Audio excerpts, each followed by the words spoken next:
Depuis toutes ces années à sillonner la France au volant de ma petite Micheline, s'il y a une chose dont je suis certaine, c'est qu'il n'existe pas de bonne recette sans bons produits. Alors quoi de mieux que de profiter de ce que nous offre la nature? Produire ses propres légumes, son huile, son vin, ses céréales, ses volailles, bref, de quoi cuisiner tout ce qui fait la richesse de notre patrimoine gastronomique. Ils sont de plus en plus nombreux à faire ce choix dans les campagnes françaises et j'ai envie de vous faire découvrir ces paysans d'aujourd'hui qui ramassent les légumes sauvages, produisent parfois leur propre électricité, pratiquent la polyculture, l'élevage, le plus souvent avec l'autosuffisance pour objectif et toujours avec un profond respect de l'environnement. Dans cette nouvelle formule, qu'ils soient agriculteurs de père en fils ou néo-paysans autodidactes, nos hôtes nous ouvrent leur table, où le goût et la qualité priment. De la fourche à l'assiette, les carnets de Julie posent leurs valises dans ces petits écosystèmes, au cœur de terroirs redynamisés, pour cuisiner ensemble à la table de ces paysans d'aujourd'hui.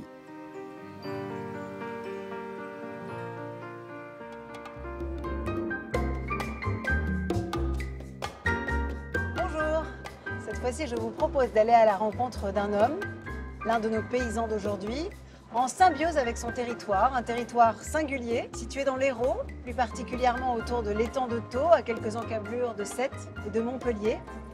Il s'appelle Lionel Monnier et il est multicasquette, polyvalent, c'est le moins qu'on puisse dire. Pisciculteur, restaurateur, viticulteur, conchiliculteur, c'est-à-dire qu'il est à la fois ostréiculteur et mytiliculteur, si vous m'avez suivi. Bref, l'homme a tous les talents, mais il est avant tout amoureux de son territoire qu'il se propose de nous faire découvrir. Et notre balade occitane nous emmènera d'abord à Vic-la-Gardiole, dans la ferme auberge de Lionel, mais aussi sur l'étang de Thau et ses fameuses tables ostréicoles. Nous rencontrerons ensuite un fromager, Christophe, qui conduit en bio la ferme des Saveurs à Villeveyrac, avant de cuisiner entre autres un cheesecake au citron bergamote à Néfiès, chez Céline, une confiturière qui a rallumé les marmites de sa grand-mère. Mais pour l'instant, direction le vignoble de notre hôte, à la ferme des Aresquiers.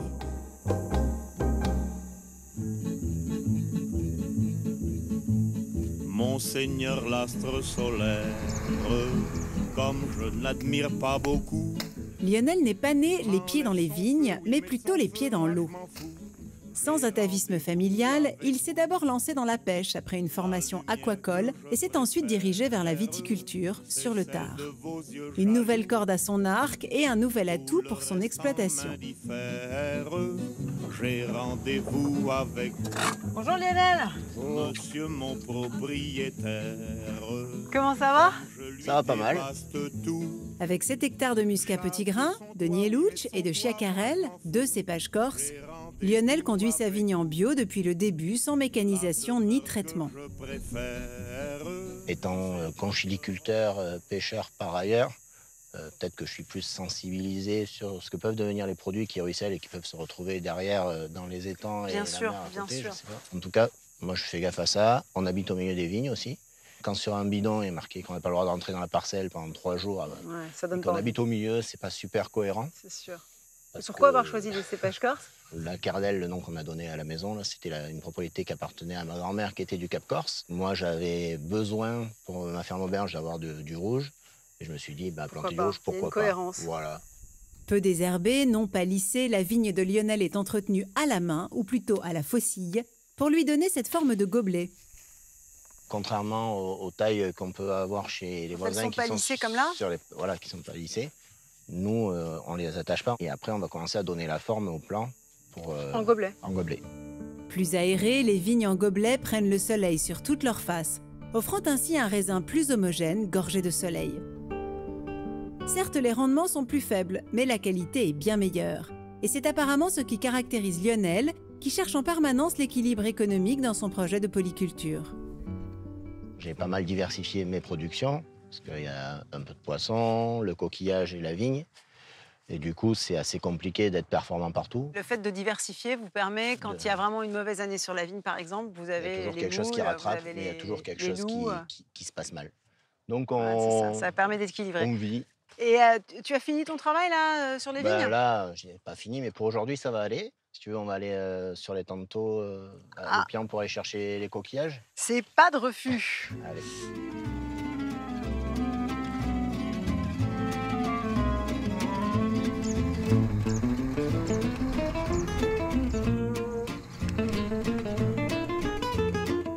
Au bord de la Méditerranée, l'étang de Thau est un véritable jardin maritime.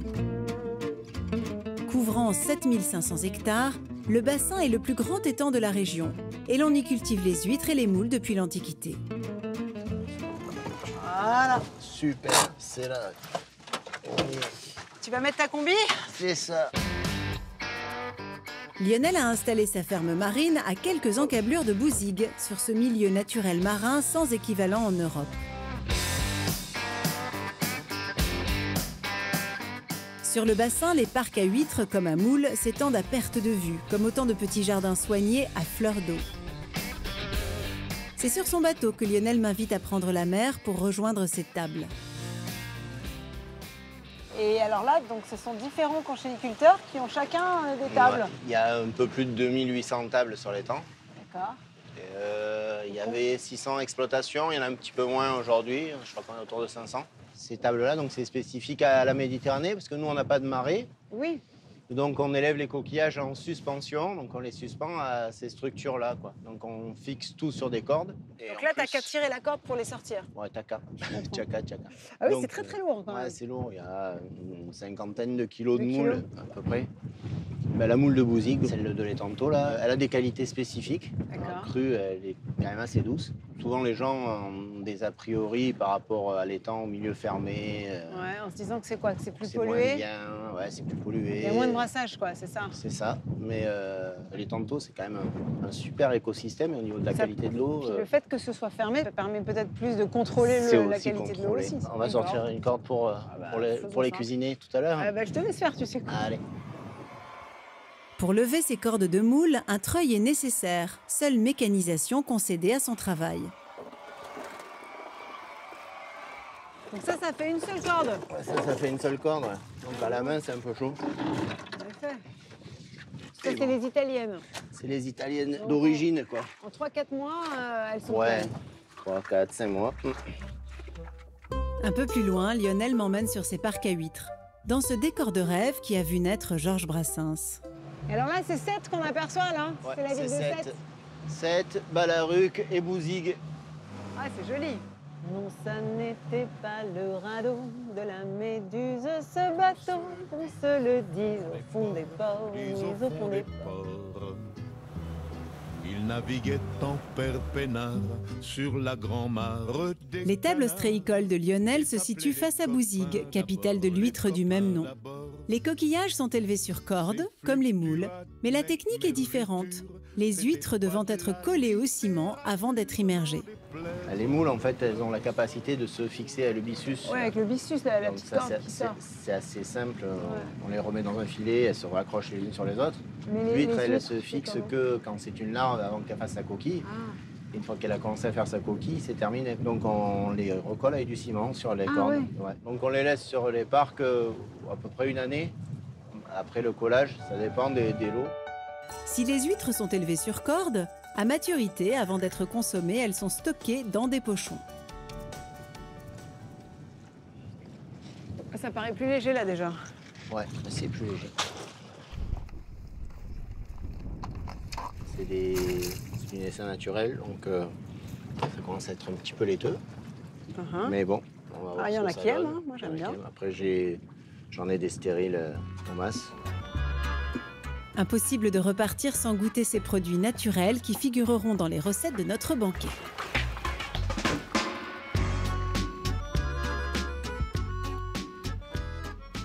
Dis donc, qu'est-ce qu'elles sont pleines. C'est pas mal. C'est impressionnant. C'est pas mal. Ça se mange comme ça, cru? Ça peut. Et alors ici, vous avez des recettes fétiches dans le quartier, dans la région? Dans le coin, ouais, c'est la brazucade pour les moules. La brazucade, j'ai jamais entendu parler de ça. L'idée, c'est de faire cuire les moules au feu de bois et d'enlever toute l'eau, quoi. Contrairement à la marinière où tu as quand même toutes les moules dans leur jus. Là, il n'y a plus d'eau du tout. Et après, c'est bon, ça? et après, tu as vu, c'est quand même vachement doux par rapport Incroyable. aux moules de la mer. Souvent, ça gratte un peu. On goûte Alors, des huîtres. Bah oui. Alors ça, c'est les huîtres qu'on a pêchées. Ça, Ça, c'est celles celle que j'ai qu'on a sorties du sorties. pochon, Voilà, là. c'est ça. On commence à rentrer dans la période de reproduction. Et elles deviennent un peu laiteuses. Voilà. Non, là, elle a encore des réserves un petit peu. Elle n'est pas transparente.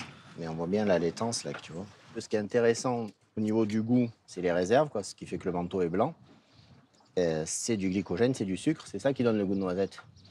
L'huître, pour se reproduire, elle utilise le glycogène pour faire des gamètes, donc la laitance. Elle maigrit, après elle est protéique et laiteuse. Donc ça fait un truc un peu amer et douceâtre en même temps. Là, c'est ce que tu as eu.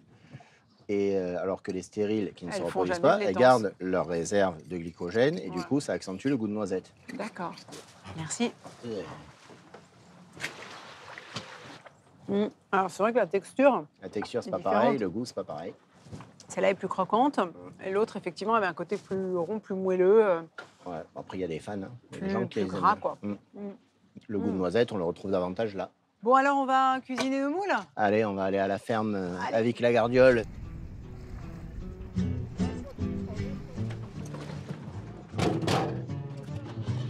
Une partie de pétanque, ça fait plaisir. La boule paraît se planque comme un loisir. Tu la vises et tu la manques, charge ton tir. C'est au bord de l'eau, en bordure de l'étang de Vic, que Lionel a construit son auberge. Reviennent les beaux jours sur les places et les coups, on voit sous les platanes. Plus d'un groupe s'amener, ce sont les... C'est un joli petit coin de paradis que tu t'es fait là. Une cabane, quelques tables et une scène de concert. Il n'en fallait pas plus pour que l'auberge de la ferme des Aresquiers devienne une table à la mode où les touristes comme les locaux se pressent pour déguster la fameuse brazucade. Et alors ici, tu donnes des concerts aussi? C'est ce que je me suis laissé dire. On a une petite scène et en fait, on a monté une association qui s'appelle Cultiver à la ferme, à travers laquelle on organise des concerts et c'est assez sympathique. Ouais. On retrouvera d'ailleurs un musicien qui accompagnera notre festin. Mais pour l'heure, direction la cuisine. Je fais un peu l'inventaire des ingrédients. C'est pas très compliqué. Hein. Du gingembre. Ça, c'est pas local pour le coup. Non, pas vraiment. Du citron qui est pas très local en ce moment non plus. Et de l'ail, et basta. C'est pas très compliqué. Et l'huile d'olive. Ouais, voilà. Ça me plaît ça. Explique-moi un peu ta brazucade. On fait cuire les moules à la plaque, on enlève toute l'eau. Donc une plaque que tu mets sur les cèpes de vigne. En fait, la plaque, elle est trouée d'un côté. Donc on met de l'angle. Et toute l'eau s'évacue pendant la cuisson. Et du coup, quand les moules sont ouverts et que tout est cuit, on rajoute une sauce. C'est plus concentré quand tu ne retires pas l'eau, c'est ça, en saveur? L'idée, c'est de faire revenir après les moules dans l'huile. Ouais. Donc elles sont un peu frites. Ouais, parce que si tu gardes l'eau, tu vas avoir un bouillon, quoi. Voilà. Donc c'est l'intérêt de la du coup, c'est très différent. Allez, je t'aide. Qu'est-ce qu'il faut faire? Enlever le byssus? C'est ça. Ce byssus, comme on l'appelle, cette espèce d'écheveau de petits fils, c'est une attache que la moule produit naturellement. Oui, ouais. Elle en produit et elle en reproduit. Quand elles sont dans de bonnes conditions, ça va très vite. C'est des bonnes ouvrières. Voilà, elles fabriquent des cheveux plus vite que moi. C'est vrai. Bon, je pense que là, ça va aller. Ah oui. Les moules bien nettoyées rejoignent le plat dans lequel Lionel les cuira. On vide là-dedans. On vide là-dedans. Allez. Oh, que c'est beau. Et tandis que je m'attaque à peler le gingembre, notre cuisinier mytiliculteur allume son feu. Dis-moi, qu'est-ce que je fais avec ce gingembre? Tu l'as pelé, c'est bien. Tu veux le hacher, c'est ça? Ouais, le plus menu possible. On peut le râper aussi. Ça te va comme ça? C'est génial. Le gingembre finement haché, Lionel fait de même avec son ail qui servira à sa persillade. Tes huîtres et tes moules, finalement, tu les vends entièrement en direct? Oui, majoritairement. Ouais, on a quelques clients restaurateurs. Ouais. Mais que du détail et du demi-gros, quoi, pas de vente en gros. Parfois, on imagine que la vente directe, c'est la solution pour les producteurs, mais c'est un métier en plus. C'est économique, oui, c'est sûr. Mais tu te démultiplies pas, quoi. Donc, le temps que tu passes à vendre, tu le passes pas à produire. Il faut que ce soit un choix, quoi. Et là, ça n'a pas été un choix pour toi? Pour moi, ça a été un choix. Ouais. Un choix en conscience. Son épouse infirmière, jusqu'à présent, s'est même réorientée pour venir l'aider dans le développement de la ferme auberge. Mais revenons à nos moules qui commencent à s'ouvrir. Ça y est, t'as l'eau qui dégage, là? Ça s'ouvre, ça s'ouvre. Ah, c'est bon? Plus grand-chose qui coule. On va les retirer du feu. D'accord. Tu m'aides? Ouais. On le met à côté. Ah, d'accord. Parce qu'après, on va les remettre... Allez, hop là, c'est bien. Ah, OK. Les moules réservées sur la plaque encore chaude, il est à présent temps de les faire sauter avec la persillade. Et tout ça sur le feu de bois. Donc, une petite rasade d'huile d'olive. Une bonne petite rasade, quoi. Faudrait quand même pas qu'on maigrisse. Ah oui, dis donc. Une petite friture de moule. C'est ça. Je mets direct? Vas-y. L'ail et le gingembre sont saisis dans le wok avant que Lionel y rajoute ses moules pour une deuxième cuisson. Quelques minutes suffiront à les rissoler pour leur donner ce goût inimitable de la brazoukade.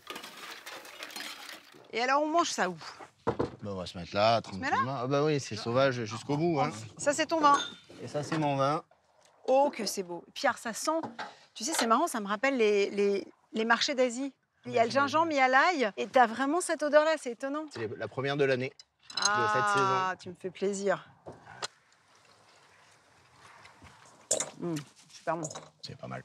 Ouais, t'as raison, ça n'a rien à voir avec les marinières ou les moules à la crème, où t'as toujours un fond de jus et tout. Là, c'est rissolé, mais c'est intense en goût. Hein. Moi, je trouve que c'est pas mal. C'est délicieux. Et dis-moi, est-ce que vous êtes soumis aux aléas de la pureté de l'eau et comment vous pouvez le contrôler? On est hyper sensible à la qualité de l'eau, ça c'est évident, quoi, sur les cultures de coquillages. Parce que la moule, c'est un filtre. Hein. La moule, c'est un filtre et la qualité du milieu, c'est quelque chose de central et de primordial. Et c'est pas évident de mettre la pression sur les élus locaux par rapport à ça, parce qu'on est vraiment très contraignant en termes de qualité de l'eau. Une zone conchylicole, c'est pas une zone de baignade. Finalement, la culture des coquillages, c'est un peu un garde-fou écologique pour l'environnement. Ben ouais, je pense que l'aspect économique, ben, ça permet de maintenir un peu les espaces naturels sur l'environnement. Et aussi en maintenant l'humain au milieu de cet écosystème-là. Oui, c'est pas un sanctuaire, voilà, c'est ça. Ça vit, ça produit, et en même temps, ça contribue à préserver l'environnement. Ouais, ça me plaît bien. Et moi, ce qui me plaît bien, c'est de noter cette belle recette, simple comme je les aime, où la qualité du produit prime sur la technique. Pour la brazoukade revisitée par Lionel, il vous faudra 3 kg de moules de l'étang de Thau, 50 g de gingembre frais, 4 gousses d'ail, un bouquet de persil, de l'huile d'olive et un feu de bois. Rassurez-vous, vous pouvez aussi les cuisiner sur le gaz.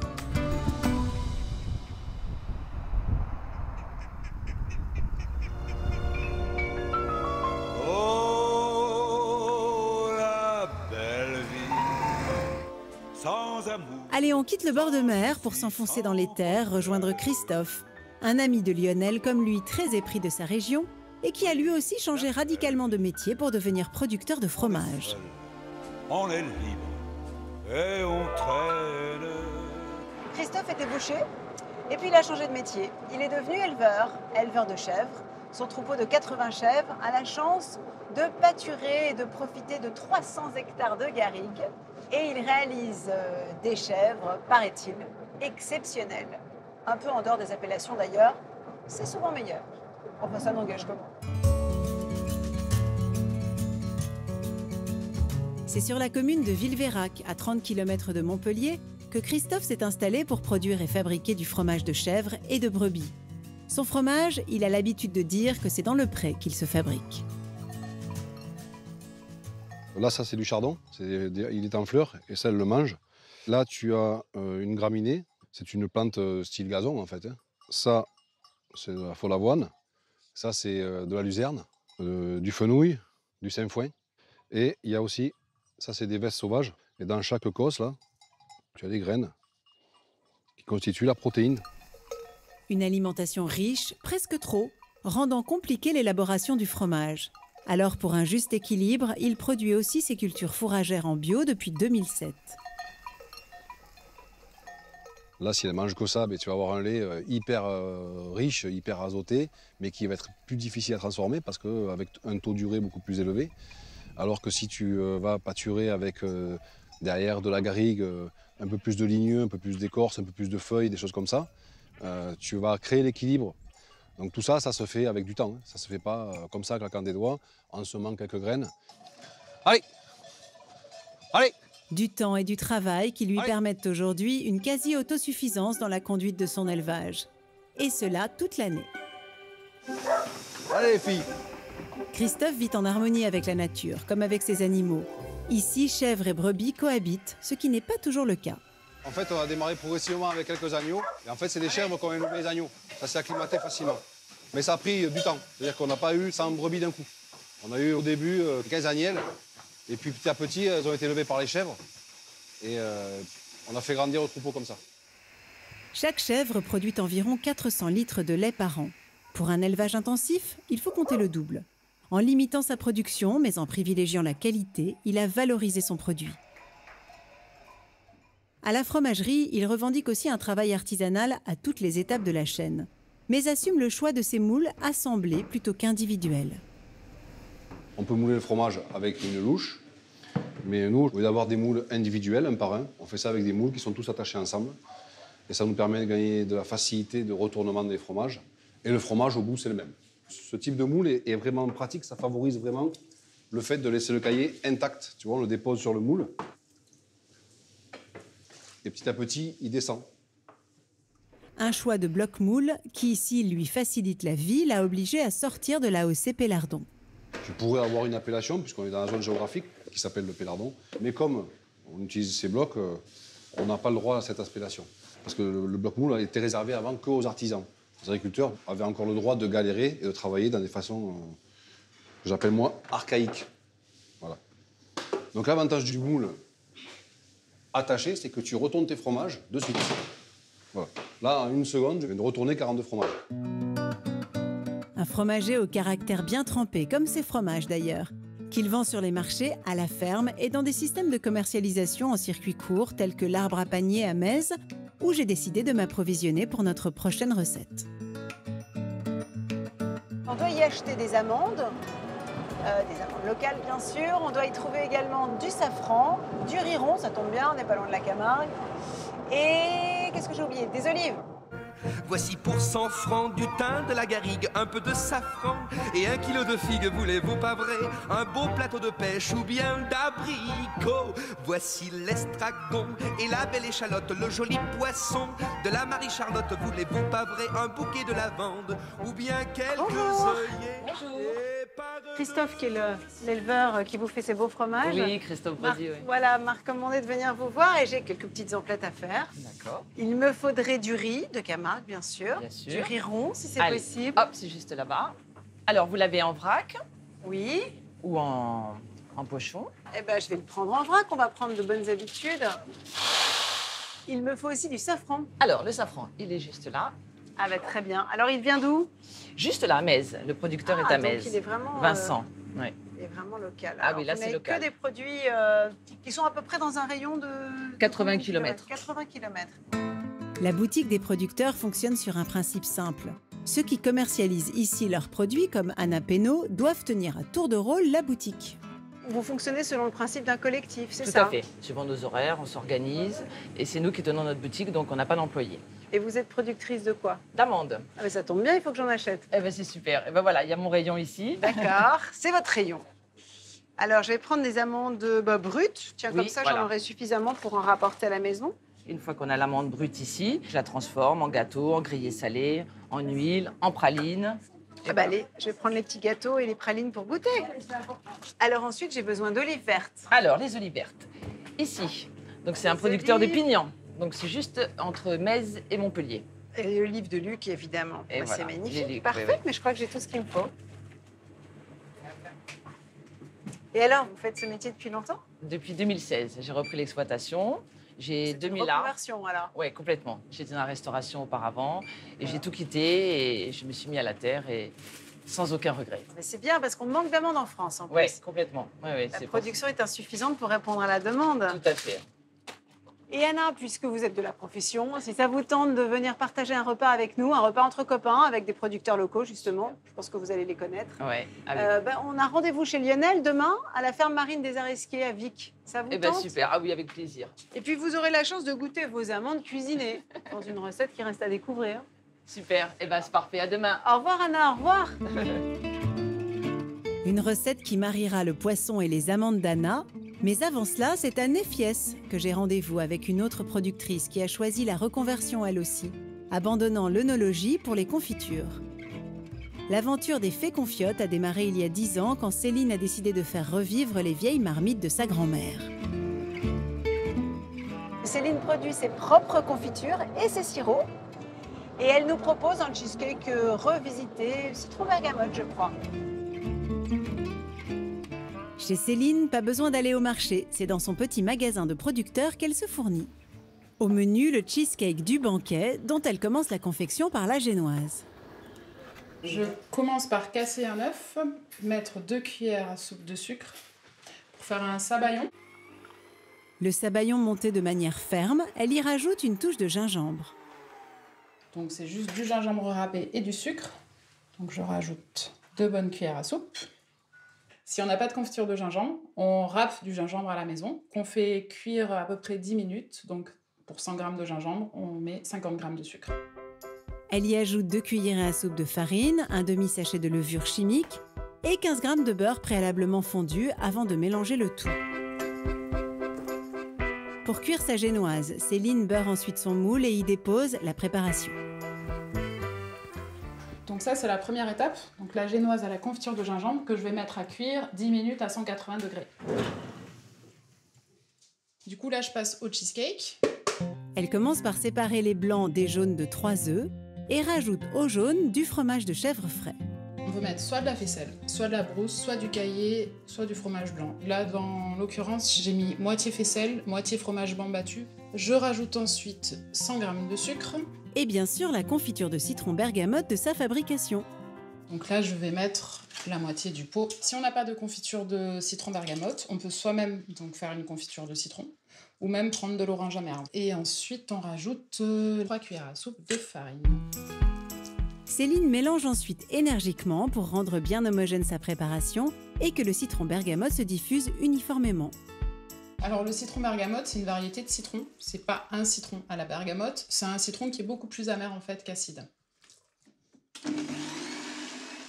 Avant de passer au nappage, Céline termine son appareil en montant ses blancs en neige.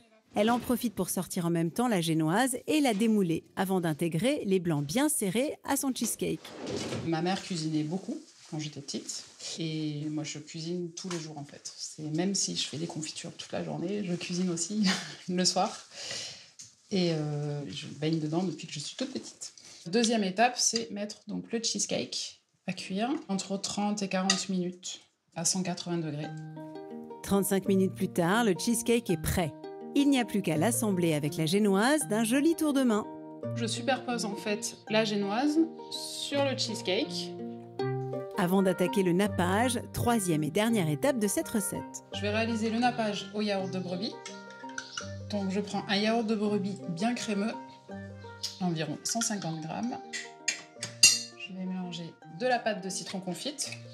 Donc c'est du zeste de citron mixé, tout simplement. Donc une bonne cuillère et 4 cuillères à café de sucre. Et ensuite, je vais disposer sur le gâteau qui a refroidi au moins une bonne demi-heure.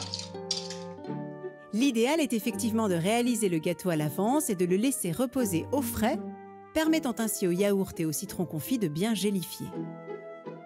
Voilà un joli dessert que nous dégusterons justement demain pour le déjeuner. C'est sur ces notes sucrées que se termine ma première journée sur ces étangs marins.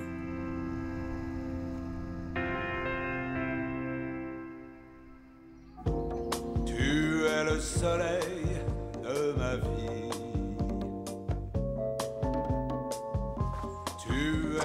Bonjour tout le monde. Bonjour. Salut les garçons. Là, c'est la fougasse d'aigle morte. C'est ça. Je la reconnais. D'ailleurs, il a l'accent d'aigle morte. Il a l'accent d'aigle morte. Toi, tu es d'origine espagnole, c'est ça? Catalan. Ah, pardon. Excuse-moi, excuse-moi. C'est avec Lionel et son ami Benji que débute ma journée. Benji est chef cuisinier et au-delà du petit déjeuner, il va nous concocter tout à l'heure un carpaccio de loup. Alors là, écoute-moi, j'ai très bien dormi dans ta maison là. Quel calme. Ah bah là, c'est tranquille. Quel site extraordinaire. On est pas mal. Alors, qu'est-ce qu'il y a dans cette fougasse? Déjà, il y a de l'eau de fleur d'oranger. Hein. C'est la fleur d'oranger, la farine, c'est un brioche classique. Un brioche classique. Mais de l'huile d'olive aussi? Non, on met du beurre. Tous les matins, on fait ça. C'est l'incontournable du petit déjeuner. Oh là là, qu'est-ce qu'elle est bonne. Est-ce que tu cuisines un petit peu aussi en t'inspirant du registre catalan? Si, est-ce qu'on a beaucoup d'influence catalane ici? Bah, on ici, est au on sud est, de la France, voilà, on est à l'Occitanie et je vous dis qu'il n'y a que On n'est pas loin de Perpignan. 150 km de la frontière, du coup c'est la même chose pour moi. C'est la même cuisine, c'est vrai, vraiment? C'est la C'est la même cuisine de la influence. Méditerranée. On a les mêmes produits, on est inspiré de la montagne, de la mer, c'est presque pareil. Donc les yaourts de Christophe et les confitures de Céline. C'est ça qui va nous faire le dessert. Ah ben justement, avec du gingembre aussi. Vous êtes très gingembre hein, dans la région. On a un mien. Et alors, bientôt, un projet de maraîchage aussi dans ton jardin, c'est ça? Oui, il y a mon épouse qui est en train de se reconvertir, et, bon, à petite échelle, mais j'aimerais bien qu'on arrive à produire au moins une partie des légumes qu'on utilise à la ferme. À la ferme? Et c'est assez compliqué, en fait, de trouver des légumes bio, de bonne qualité, parce que les producteurs bio qui travaillent bien, en général, ils vendent tout assez facilement. Et donc, ça fait quelques années qu'on travaille avec du bio qui vient d'Espagne ou d'Italie, quand il n'y a pas les produits français. Vous voulez être autosuffisant au maximum. Voilà, au maximum. Un potager, mais aussi un poulailler. Lionel s'occupe d'une centaine de poules, dont il utilise les œufs et les vend à la ferme. Ça, c'est classique. C'est classique, quoi, nature. Tout, c'est classique. Ah, mais quand on a des bons œufs, c'est comme les moules de Lionel, ça. J'espère que c'est bien préparé, hein, Benji. Merci beaucoup, Benji. Et Benji, est-ce que tu as chez toi en Catalogne des agriculteurs qui ont, comme lui, 5, 6, 7 métiers différents? Ou est-ce que c'est plus spécialisé? Bon, je n'ai jamais connu quelqu'un comme Lionel. Hein. En Espagne, en France, en Catalogne? On peut dire que c'est un super homme. Ouais, ça, on a de compris. Le matin au soir. Il ne s'arrête jamais. Et on arrive à se préserver une vie privée quand même? En fait... T'as 3 enfants, ta femme? 3 enfants, une femme. Ce qui est pas mal, c'est qu'en fait, il n'y a pas de distinction entre le travail et le reste, quoi. Les enfants viennent vivent à la ferme. Ils donnent un coup de main, ma femme aussi. Tout se mélange. Il n'y a pas le travail à côté de la vie privée, quoi. Mais finalement, quand on fait le choix de cette vie-là, alors que tu n'es pas fils d'agriculteur, si j'ai bien compris, c'est le cadre de vie qui prime, non? C'est ça, d'être ici, là. C'est le cadre de vie, autant au niveau de l'environnement que sur la variété des tâches que j'ai à faire. Là, je suis super content que mon épouse vienne travailler avec moi parce que là, ça vous permet de vous retrouver un peu. On sera au top de mon petit rêve de vie, quoi. De vie familiale. Et... Bon, on peut sacrer Benji comme le roi des œufs brouillés. Entre autres talents, parce que moi, je veux goûter ton plat, là. Mais pour le plat de Benji, il nous manque l'ingrédient principal, le loup, plus communément appelé le bar en Atlantique, qu'il va falloir pêcher. Vale. On y va. Merci les garçons pour ce petit déjeuner d'exception. Et pour la pêche, il n'y a pas besoin de bateau. Lionel, en parfait pisciculteur, a restauré des bassins d'élevage derrière sa ferme auberge. Il élève du loup, là aussi en bio, depuis plus de 10 ans.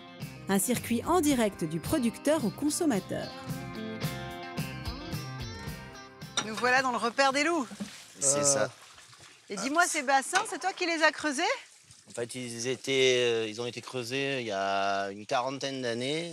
Ils ont servi à faire les premiers essais d'élevage de loups du monde. Ah bon? Ouais. Il y avait un chercheur d'Ifremer qui habitait à Vic, là, et qui avait fait les premiers essais ici. Ah oui. Donc, je les ai fait recreuser pour que ce soit un peu plus profond. Et c'est une eau qui est en circuit fermé? Ouais, en fait, on gère ça comme des petits étangs, quoi, en fait. Ouais, c'est ça. Après, on met des cages pour faciliter la pêche. Ça, c'est ce que tu appelles des cages? Ouais. Ce sont des grands filets. Mais sinon, ils sont en liberté dans le bassin? Ils sont en liberté, ouais. Et là, ils ont leur taille adulte? Ouais, c'est pas très homogène. Hein. Ouais. Il y a un peu peu ils sont bien vivants. Hein. Ouais. Ça frétille, hein. Et comment tu les nourris, alors, là? On les nourrit avec du granulé, des farines de poisson, ou c'est un support végétal avec de l'huile de poisson, tourteau de colza, en général. Et là, en densité, tu en as combien à peu près Au maximum, on est à 2-3 kilos par mètre cube. Ce qui est peu, c'est que dalle, c'est rien très du tout. peu. Mais quand tu me disais je fais trop de métiers, finalement je fais tout à moitié, c'est ce que... C'est pas que des bêtises. Hein. Oui, mais du coup les poissons en profitent, c'est de la qualité aussi. C'est ce que je dis à mes clients. Vous avez de la chance parce que... c'est sûrement pas rentable ce qu'on fait, mais au moins les poissons, ils ressemblent à des poissons. Voilà, c'est ça. Et puis ils ont vraiment la place de nager. Et est-ce que les déjections ne sont pas un problème? Parce que c'est ce qu'on dit de beaucoup des piscicultures. L'idée au départ ici, c'était de mettre les coquillages, en fait... Qui filtrent. Qui filtrent pour que justement récupérer ces apports en matière azotée avec les algues produites avec les fesses des poissons. Et tu ne l'as pas fait finalement? C'est on y travaille. Projet. C'est donc recréer ce fameux écosystème. L'idée, voilà, c'est d'avoir un élevage sans impact du tout, quoi. Parce que là, on a une roubine, un petit marais où on peut rejeter un peu d'eau, qui sont chez nous. Mais bon, franchement, on a tellement peu de poissons en élevage que ça pose pas de problème. Ça pose pas de soucis. Et alors, est-ce que ça te va, ça, Benji? C'est parfait. C'est bien? Bon ouais. Il y en a de beaux. Hein. Ouais, il y en a... Il y a ce qu'il faut là. Ouais, au boulot. Allez, merci chef. C'est avec du poisson fraîchement pêché que je démarre la dernière recette de notre banquet, un carpaccio de loup farci façon Benji, que l'on commence en levant les filets. Et on suit les arêtes. Tu tranches dans le dos, On suit l'arête. tu suis l'arête centrale et après tu coupes à ras de l'arête pour essayer de perdre le moins de chair. C'est ça, c'est ça. Il nous reste ça. On fait comme ça. Et ça, on pourra faire un petit fumet de poisson. Les arêtes sont méticuleusement retirées avant d'enlever la peau du poisson. Et là, on a déjà un filet. Un ras de la peau. Que pratiquement, il n'y a pas d'arête. Hein. Il n'y a ni arête, Ok, ni il nous reste peau, un peu et comme il ça. reste très peu de chair sur la... Bravo, C'est le ça. geste est sûr, maîtrisé. Les filets réservés au frais, Benji passe ensuite à la farce du carpaccio, aux accents de soleil catalan. Pour la farce, on a les amandes, l'ail, le persil, basilic, tomate, le safran, c'est pour le riz, que ça ne sert à rien pas maintenant, et les olives. Et c'est parfait. On taille les tomates confites en brunoise. C'est ça qui va donner beaucoup de goût au De poisson. relief, ouais. Après, on prend un peu d'ail. Là, il ne peut pas manquer dans la cuisine de la Méditerranée. De l'ail qui lui aussi sera haché finement avant de passer aux amandes d'Anna. Tu les prends avec la peau, hein, c'est meilleur. Si. Entière. Ça donne un petit goût amer. Je vais t'aider quand même. Je m'occupe des olives dont on enlève le noyau avant de les hacher au couteau elles aussi, en rajoutant persil et basilic. Tu vois, c'est une farce très facile, très simple. Ouais, tu fais ça pas forcément très calibré, au contraire. Non, parce que de toute façon, on ne va pas le voir. On met de l'huile d'olive. Ouais. OK. Et alors, je me suis laissé dire que tu étais également prestidigitateur. Si, j'ai fait un peu la magie. Ah, mais déjà, quand on fait la cuisine, on fait un peu de magie. C'est hein. vrai, c'est vrai. Tu pourrais nous en faire une petite démonstration lors de notre repas? Bien sûr. La farce terminée, je la laisse macérer et notre cuisinier magicien passe à la troisième étape de sa recette, des chips de riz soufflés. Donc là, tu as déjà cuit ton riz, tu l'as ébouillanté, c'est ça? On riz bouillanté avec du safran dedans, Cuit à l'eau sel, bouillante. et c'est tout. D'accord, avec du safran. Ouais. Et c'est vrai qu'en France, on n'a pas trop l'habitude du riz, en fait. C'est vraiment...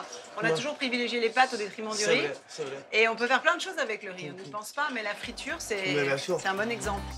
Le riz bien égoutté pour qu'il s'amalgame mieux, on façonne quelques chips avant de les plonger dans l'huile chaude. Tu l'écrases. Je l'écrase un petit peu comme ça. D'accord. Et l'idée, c'est de faire des petites galettes avec les mains comme ça. Magie de la cuisine, quelques minutes plus tard, notre Houdini des fourneaux récupère une très jolie chips de riz soufflé. Voilà, on l'a, hein. Regarde. On l'a, notre petite galette. Reste à farcir notre loup avec une dernière astuce concernant le poisson. Benji l'aplatit entre deux feuilles de film alimentaire pour fabriquer des petits rouleaux plus facilement. Ça, on va taper. Tac. Tu les aplatis sans les déchirer ou les trouer. C'est bon. C'est bon? Donc on ouvre, Si. j'imagine. On ouvre, là. On prend la farce. Oui. Il ne faut pas mettre beaucoup non plus, hein, parce que sinon... Ça, on n'aura pas le goût du Ouais, poisson. Exactement. Et maintenant, on va procéder à faire le rouleau. Est-ce que tu fais comme ça et on va tourner? Tout simplement. C'est tout simplement. OK. Tu emprisonnes la farce. Oui, exactement. D'accord. Pour terminer cette recette pleine de soleil, Benji concocte une salade de fenouil à l'orange en râpant très fin son fenouil.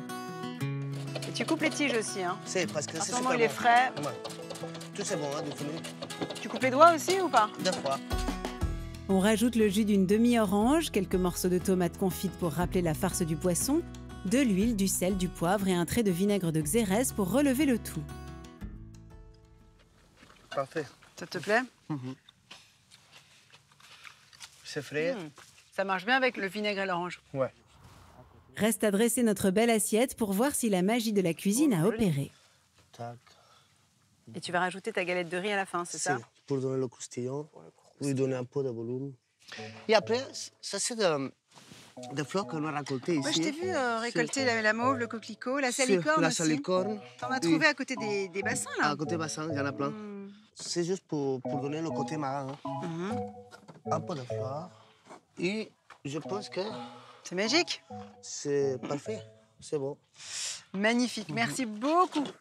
Moi, je vais noter tout ça dans mon petit carnet. Et ça t'ennuie pas d'en refaire 5? Non, je vais commencer. Bon, j'aimerais t'aider, merci.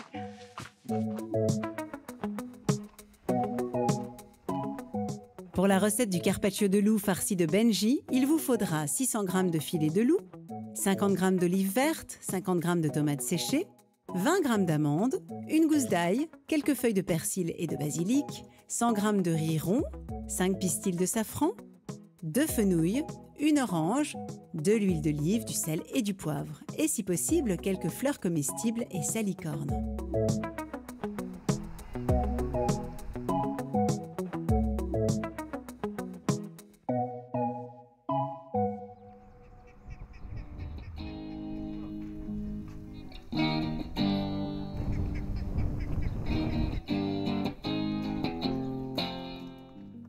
C'est sur les notes de Dominique Thérieux, dit Dimonet, que débute notre apéritif. Un chanteur qui se produit entre autres sur la scène de la Ferme Auberge de Lionel. Donc là, c'est la scène alors, c'est ça? Ouais, voilà. C'est notre petite scène. Le théâtre maritime. Voilà, le théâtre de la mer de Vic-la-Gardiole. Ouais. Comment fais-tu la programmation? C'est selon les rencontres, les copains? Bah en fait, bouche à oreille. ça s'est fait un peu comme ça. Ah, bonjour. Avec le gâteau. Bonjour les filles. Anna, la productrice d'amandes, et Céline, notre confiturière, nous rejoignent autour du plateau d'huîtres. Christophe, notre fromager retenu à la ferme, prendra le banquet en route. Et notre ami Dimonet qui prépare quelque chose. Chanson, tu es né où? Tu es dans les coups, les genoux. La fille qui n'a rien compris. Les articulations, tu es là, devant chez moi, devant chez moi. Chanson, tu es né où? Au bord du monde. Au bord du monde.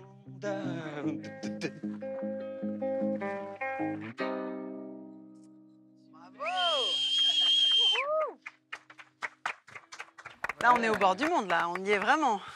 T'aimes bien le bord d'étang? Ouais, le peuple des étangs, je l'aime bien. Ce peuple frontalier. C'est pas qui a raison. Le littoral, le sable ou l'eau. C'est mouvant, alors on met des barrières qui impressionnent qui? Pas les moustiques. C'est super. Et d'ailleurs, avec plaisir. Ils sont très bons en tout cas, Céline, vraiment. Merci. Ah ouais, délicieux. Donc là, sirop de citron et sirop... après, du sirop de thé à la menthe. Ah, de thé à la menthe. Alors comment fais-tu ton sirop de thé à la menthe? Du thé vert avec de la menthe fraîche. Et donc du sucre, évidemment. Et du sucre. Et on peut l'utiliser celui-là en chaud ou en froid. Et pour accompagner les sirops de Céline, nous avons les amandes d'Anna et bien sûr les huîtres de Lionel. Il y a du citron pour qui veut. Moi, j'aime nature. Sans, ouais. Et oui, avec... Ils sont bien charnus, hein. Particulière. Moi, je fais un vinaigre avec des queues de fraises. Il n'y a même pas un peu de fruits sur la queue? Rien. Que le vert, quoi. Ouais, que le vert. C'est bon, c'est prêt? Allez, il est l'heure de passer à table. Les moules sont prêtes. On arrive. De rejoindre Lionel qui s'affaire à sa brazucade face à ce décor de bout du monde où volent quelques flamants roses. Que c'est joli. Waouh, c'est magnifique. Alors, c'est la recette que tu m'avais faite? Ouais. T'as refait la même. Et alors, les uns et les autres, vous cuisinez en dehors de vos métiers? Moi, je cuisine un peu. Je voulais faire cuisinier. Je voulais faire ça plus jeune. Ah bon? Ouais. Puis j'ai fait une école pour faire. Et puis... Ah oui? Puis je me suis fait virer de cette école. Mais ça m'a... J'ai gardé un peu la passion de ça. Ça m'émeut. J'ai l'impression peut-être de voir mon enfance à chaque fois. Et surtout, j'adore... Comme Anna avec les amandiers. Ouais, il y a un peu tout ça. J'aime bien faire une spécialité qui s'appelle la cargolade. La cargolade, c'est les escargots? Les escargots. Tiens, c'est un des rares plats de terroir que je n'ai jamais cuisiné. Alors ça y est, là, tu vas ouvrir le restaurant, l'auberge. Ouais, on est quasiment prêt. Tu avais hâte ou au contraire, tu te dis chaque année, oh mon Dieu, comment je vais y arriver? Ouais, une histoire de Dieu au milieu. Ça va ralentir tes autres activités, c'est ça à chaque fois? C'est ça. Mais qu'est-ce qui est vraiment rémunérateur dans toutes tes activités? Est-ce qu'il y en a une qui supporte l'autre ou est-ce que finalement c'est à peu près équivalent? En général, il y a toujours une activité qui nous fait manger l'argent qu'une autre génère. Et c'est jamais la même chaque année, c'est ça? Il y a des périodes où la vigne nous a sauvés au début. Puis après, ça s'est complètement cassé la figure et c'est les coquillages qui ont pris le relais. Voilà, on s'adapte. Hors crise sanitaire, l'auberge est l'activité la plus profitable. Mais il faut savoir que dans le cadre du label Ferme Auberge, les revenus ne doivent pas dépasser 50% du chiffre d'affaires global. Lionel est donc obligé de veiller à cet équilibre. Allez, on passe au plat de résistance, le carpaccio de loup farci. Eh ben dis donc, ça en impose, hein. Bon appétit. Merci. Et le bar pêché ce matin, je peux vous dire. Hein. C'est un petit peu le problème, je pense. On l'a sorti de l'eau. Parce qu'il est du coup un peu ferme, c'est ça? Oui, en général, on dit qu'il faut Il n'a pas eu le temps de maturer. De se détendre. Mais ça va, ça va. C'est bien. La dernière fois, j'ai mangé du sard, pêché du matin, et je le trouvais presque caoutchouteux. Et j'avais jamais trop vu ça. Peut-être j'avais jamais mangé de poisson frais. C'est le principe de la maturation comme pour la viande, finalement. C'est vraiment détendre. Et du coup, la galette, qu'est-ce que c'est? Oui, il y a du safran. C'est du riz. Du riz. Soufflé. Trop bien. Soufflé. Du riz de Camargue. Ouais, du riz de Camargue. Ça va. C'est Très bon. C'est très, Je suis content. C'est très subtil. Et Lionel, dans les assiettes de tes clients, il y a quel pourcentage de produits autoproduits de la ferme à peu près? Il y a, en dehors de fromage et des desserts, globalement, dans tous les plats, il y a des produits à nous, quoi. Et la crise qu'on a traversée, ça a eu quel impact sur vos métiers? Émotionnellement très positif justement entre tous les producteurs.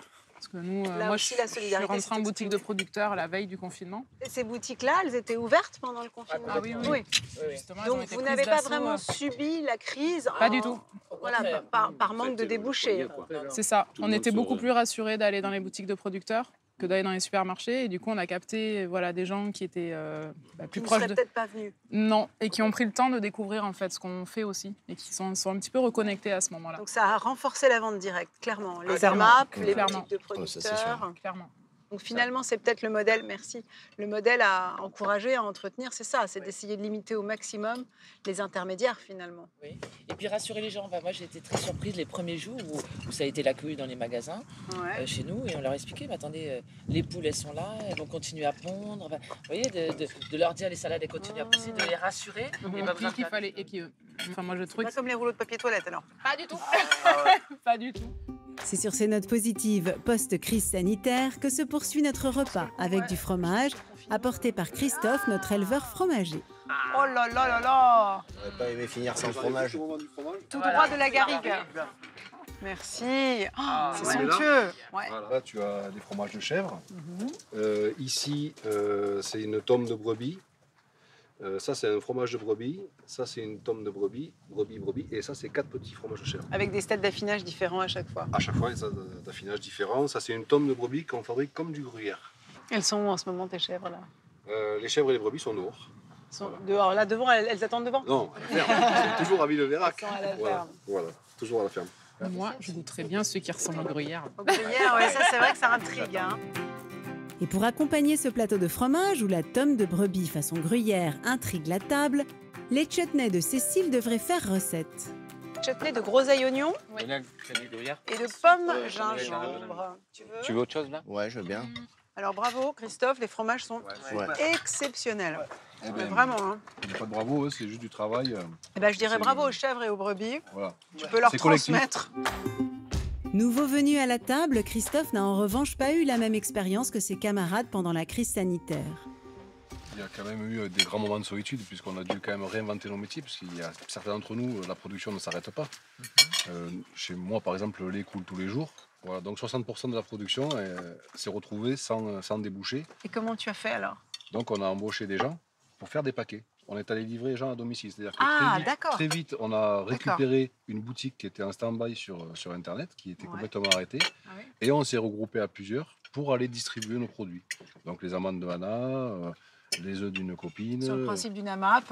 Exactement. Voilà, comme une AMAP, sauf qu'il n'y a pas de précommande, il n'y a pas d'engagement. Donc il a fallu finalement inventer un nouveau métier en quelques semaines, en quelques jours. En quelques jours. Quelques jours, On a joué le pari de ne pas licencier, de ne pas mettre les gens au chômage technique. De toute façon, on ne pouvait pas mettre les brebis et les chèvres au chômage technique. Il fallait qu'on joue le jeu là-dessus. Donc, il n'y a pas eu de perte. Il n'y a pas eu de perte.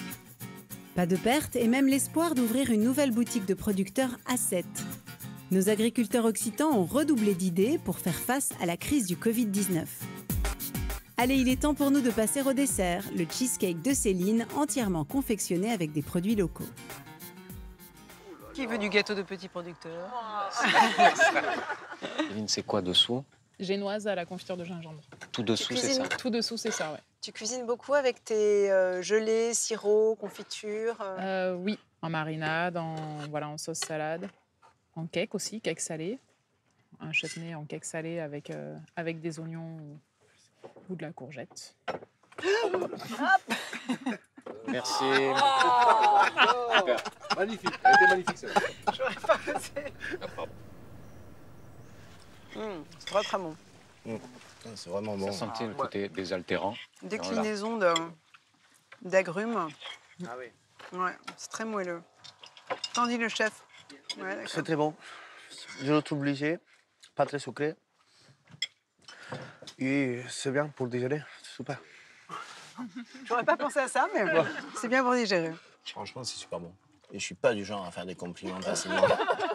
Qu'est-ce que tu proposes comme dessert d'ailleurs ici à la ferme? Rien de très fou. Des fraises. Ouais, c'est des fruits et des choses très simples. Ouais. Bah, l'idée, c'est juste d'avoir une note sucrée pour finir le repas, mais on n'est pas là pour faire des desserts. On vient pas là pour ça. Ouais. Tu veux pas rentrer dans la case restaurant? Et dégustation. Bon, les amis, vous voulez que je fasse un tour de magie? Ah, Mais bien sûr. On en rêve. C'est un peu. Don Magicus. Ok, bah, ça c'est pour toi, Julie. Ah, Je vais faire un signal. Est-ce qu'on peut l'apprécier, la signal ici?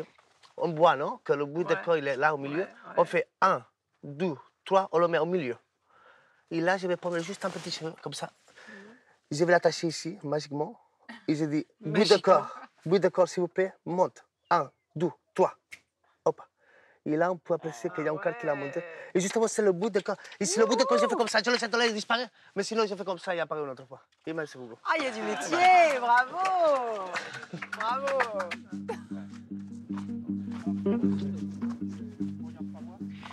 J'espère qu'on vous a donné envie de venir découvrir cette terre singulière entre étangs, garrigues, vignes, marais, vergers.